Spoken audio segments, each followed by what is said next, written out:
Backup telemetry is a critical but often overlooked source of insight for cyber resilience, offering early warning signs that traditional tools may miss. Druva's data anomaly detection uses machine learning to baseline normal backup behavior and alert on deviations, like spikes in file entropy, mass deletions, or signs of a ransomware payload. It helps security teams understand the potential blast radius, preserve clean recovery points, and accelerate safe, targeted recovery. Within the Druva Cloud Console, you have full visibility into all of the anomalies that have been reported across all of your workload backups. Which system, which snapshot, and which issues were found are all listed here.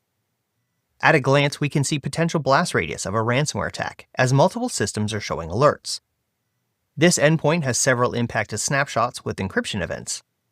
We can drill into each system to get a historical view of alerts, impacted files, and any other anomalies, such as known ransomware encryption signatures.